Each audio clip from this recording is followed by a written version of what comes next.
तीन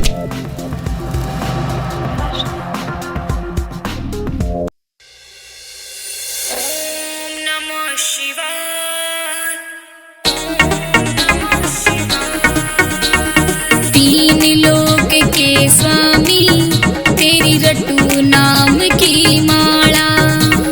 तीन लोक के स्वामी तेरी रटू नाम की माला।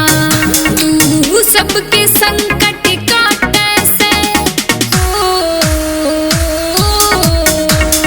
तू सबके संकट काटे से कहलो वे डमरू वाला। तीन लोक के स्वामी तेरी रटू नाम की माला। ओ तीन लोक के स्वामी तेरी रटू नाम की माला।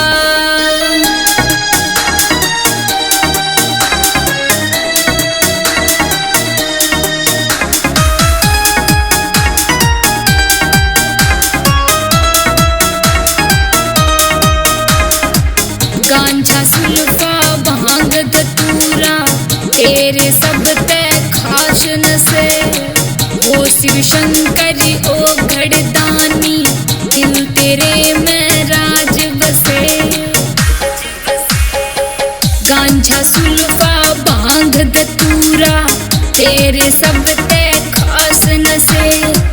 ओ शिव शंकर ओ घड़दानी दिल तेरे में राज बसे।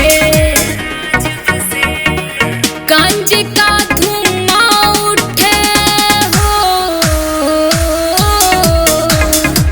गांजे का धुआं उठे फिर बाटे से उजाड़ा।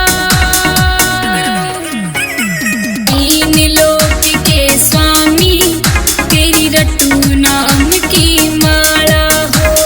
तीन लोक के स्वामी